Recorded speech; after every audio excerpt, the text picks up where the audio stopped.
കേരള വിഷൻ്റെ എല്ലാ പ്രേക്ഷകർക്കും ഹൃദയംഗമമായ ക്രിസ്മസ് ആശംസകൾ.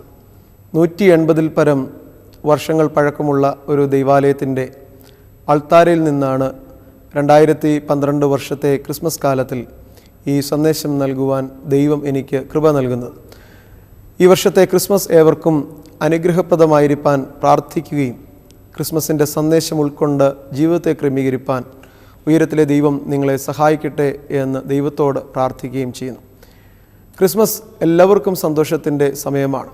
കുഞ്ഞുങ്ങൾക്കും പ്രായമുള്ളവർക്കുമൊക്കെ ജീവിതത്തെ ആഘോഷത്തിൻ്റെതാക്കി തീർക്കുവാൻ ദൈവം നൽകിയ സമ്മാന ദിനമാണ് ക്രിസ്മസ്. ഉയരത്തിലെ ദൈവം ഭൂമിയിലേക്ക് ഇറങ്ങി വന്ന് മനുഷ്യൻ്റെ പാപപരിഹാര യാഗമായി തീർന്നു എന്ന് നാം മനസ്സിലാക്കുന്ന ആ നന്മയിൽ, ആ ഓർമ്മയിൽ ആഘോഷിക്കുന്നതായ ഒരു ദിവസം. ക്രിസ്മസുമായിട്ട് ബന്ധപ്പെട്ടുണ്ടായ എല്ലാ ആഘോഷങ്ങൾക്കും അങ്ങേയറ്റം 5 നൂറ്റാണ്ടിൻ്റെ പഴക്കം മാത്രമേ ഉള്ളൂ.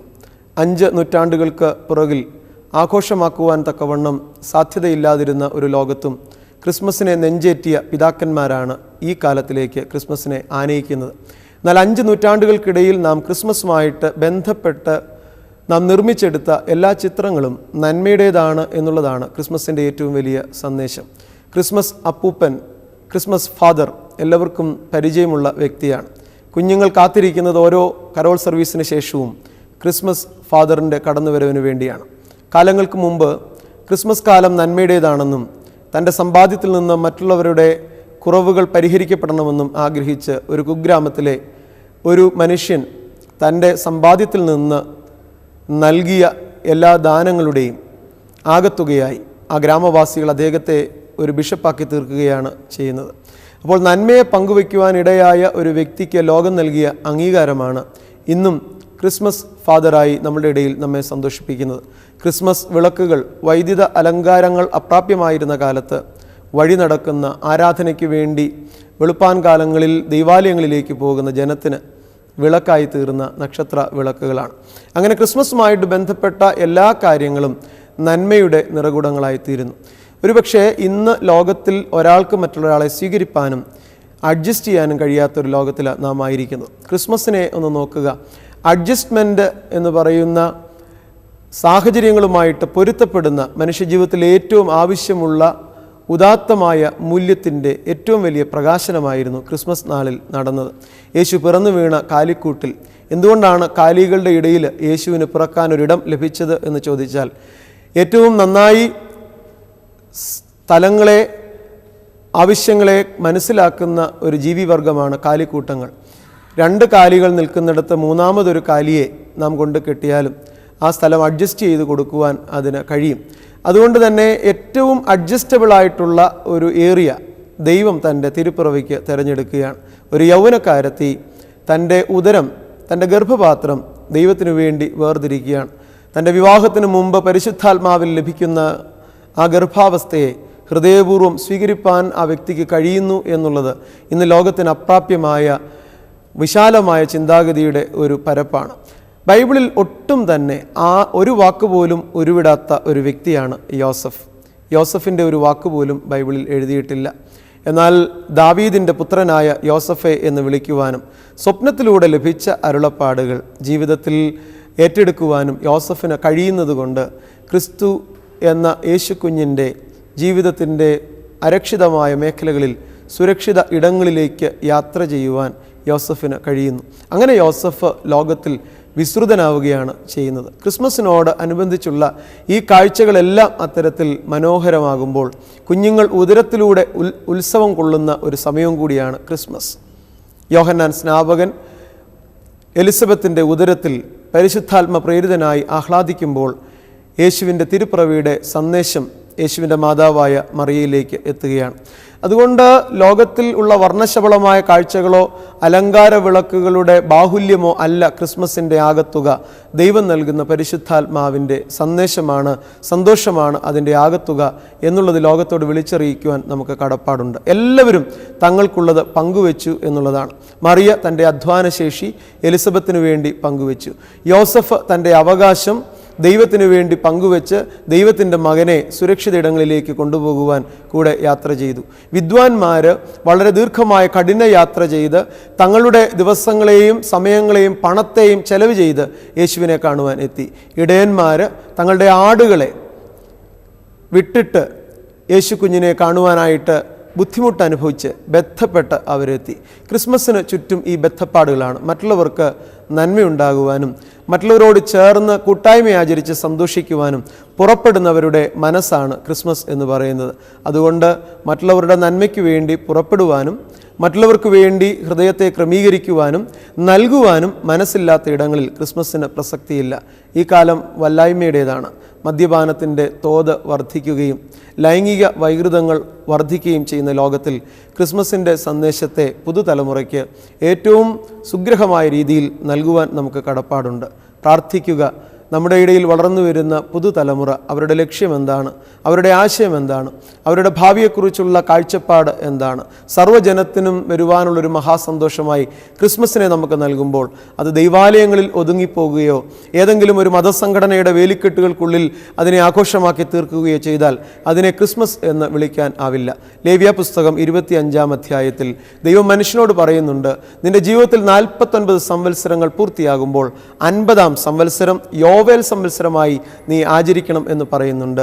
ബൈബിൾ മത്തായിയുടെ സുവിശേഷം അനുസരിച്ച് 49 തലമുറകൾ പൂർത്തീകരിച്ചതിന് ശേഷം 50-ാം തലമുറയുടെ ജന്മമായിട്ടാണ് ക്രിസ്തുവിനെ കാണുന്നത്. അതായത് യോവേൽ സംവത്സരത്തിൻ്റെ അല്ലെങ്കിൽ യോവേൽ തലമുറയുടെ ജന്മമാണ് ക്രിസ്തു. യോവേൽ സംവത്സരത്തിൽ സംഭവിക്കേണ്ടത് വിടുതലാണ്, പാപപരിഹാരമാണ്. അത് ലേവ്യ പുസ്തകത്തിൽ എഴുതി വെച്ചിട്ടുണ്ട്. അതുകൊണ്ടാണ് 50-ാം തലമുറയുടെ സന്തതിയാകുന്ന ക്രിസ്തു ലോക പാപ പരിഹാരത്തിനായി ലോകത്തിലേക്ക് വന്നു എന്ന് നാം വിളിച്ചു പറയുകയും അവന് പാപങ്ങളെ മോചിക്കുവാൻ കഴിവുണ്ട് എന്ന് നാം സമ്മതിക്കുകയും ചെയ്യുന്നത്.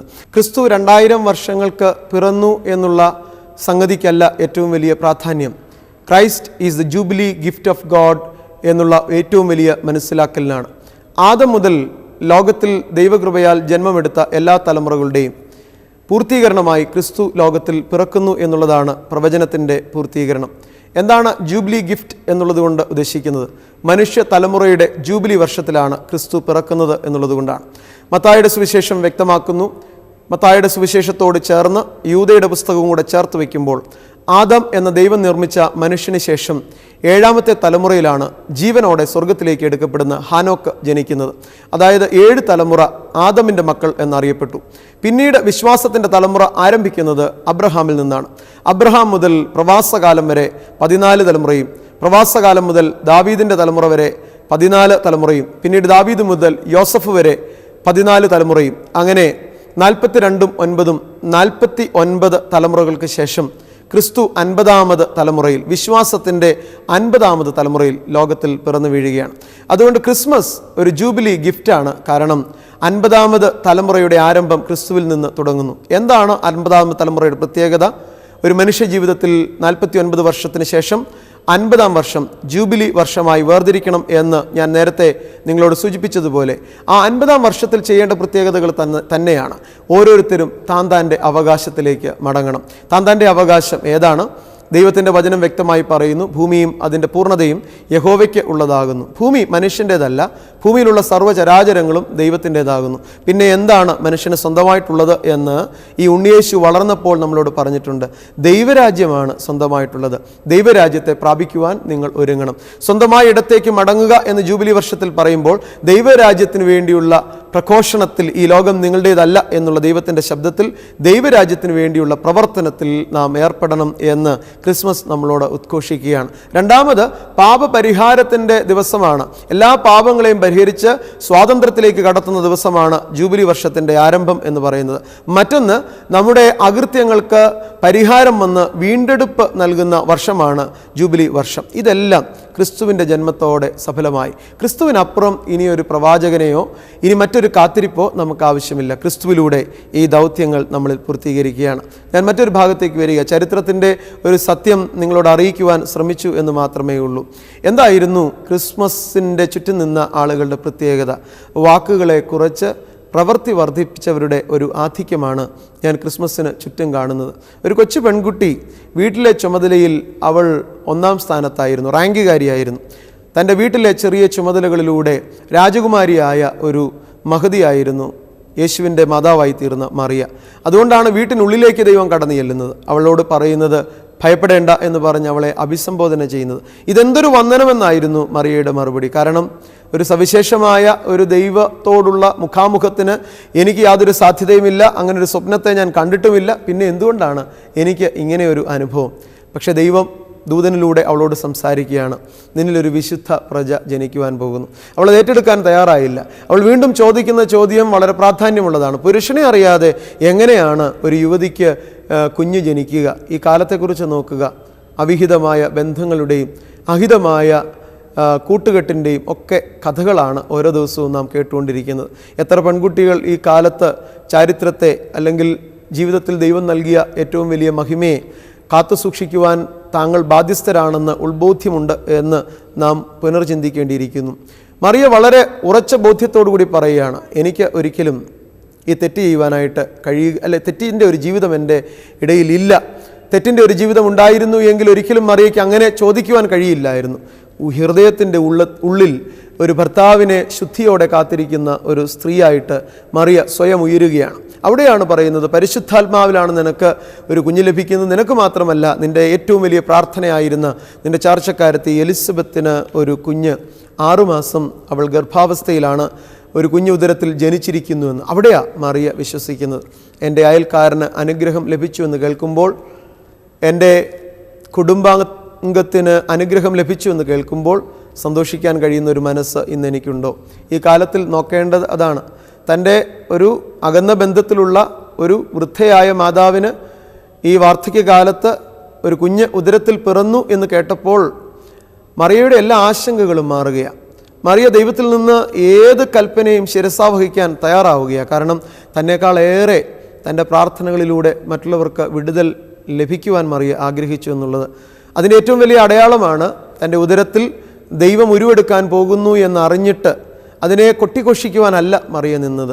തൻ്റെ വീട്ടിലെ കാര്യങ്ങളൊക്കെ ക്രമപ്പെടുത്തിയതിന് ശേഷം വാർദ്ധക്യത്തിൽ ഗർഭം ധരിച്ച് 6 മാസം പൂർത്തിയായിരിക്കുന്ന എലിസബത്തിനെ കാണുവാനായി ബന്ധപ്പെട്ട് മലനാട്ടിലേക്ക് പോവുകയാണ്. ഇതാണ് ഞാൻ പറഞ്ഞത്, ക്രിസ്മസിനോട് ബന്ധപ്പെട്ടിരിക്കുന്നവർ വാക്കുകളെ പെരുപ്പിക്കുകയല്ലായിരുന്നു, അവർ പ്രവർത്തിച്ചു കൊണ്ടേയിരിക്കുകയായിരുന്നു. ക്രിസ്തു ഉദരത്തിൽ ജനിച്ച ഉടനെ ഒരമ്മ ബന്ധപ്പെട്ട യാത്ര ചെയ്യുകയാണ്. മലനാട്ടിൽ ചെന്ന് എലിസബത്തിനെ വന്ദിച്ചു. അവിടെയാണ് ആ വന്ദനത്തിന് ശേഷമാണ് എലിസബത്തിൻ്റെ വയറ്റിൽ 6 മാസം മാത്രം പ്രായമുള്ള ഒരു കുഞ്ഞ് തുള്ളിത്തുടിക്കുകയാണ്, ക്രിസ്മസ് ആഘോഷിക്കുകയാണ്. ഇതാ ക്രിസ്തു ജനിച്ചിരിക്കുന്നു. എവിടെ?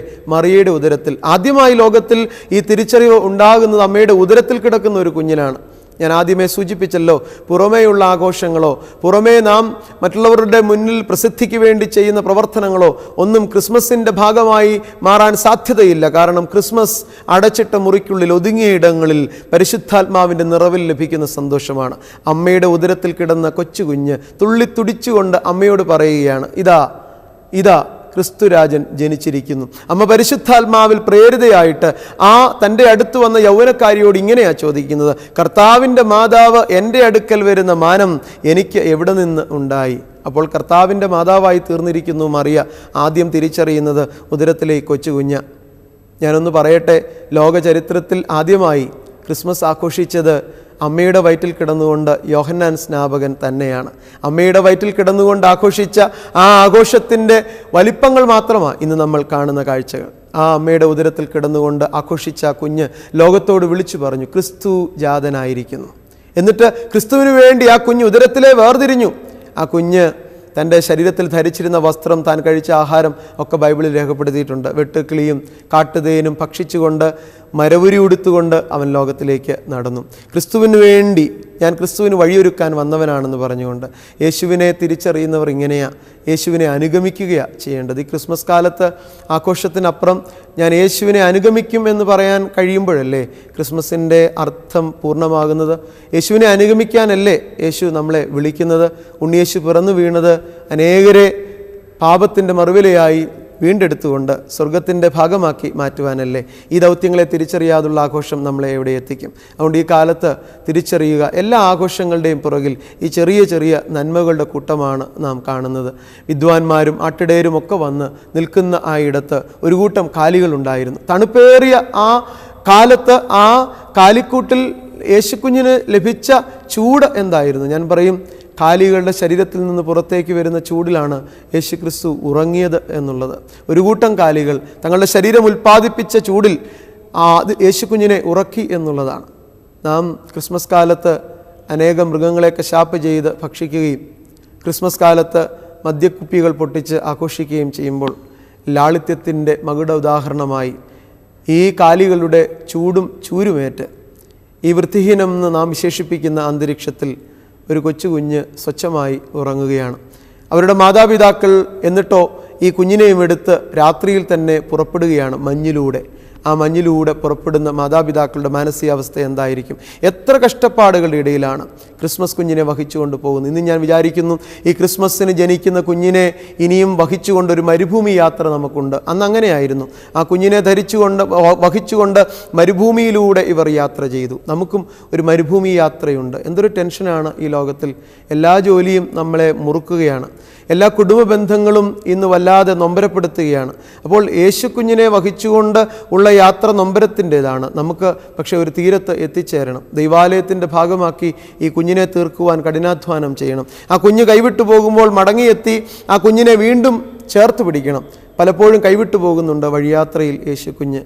നമ്മുടെ ജീവിതയാത്രയിൽ നമ്മുടെ ഇച്ഛകളുടെ ഇടങ്ങളിൽ യേശു നമ്മളോടൊത്ത് യാത്ര ചെയ്യുന്നില്ല. ആ കൈവിട്ടു പോകുന്ന ഇടങ്ങളിൽ മടങ്ങിച്ചെന്ന് യേശുവിനെ സ്വീകരിപ്പാനുള്ള മനസ്സ് ഈ ക്രിസ്മസ് കാലത്ത് രൂപീകരിക്കണം.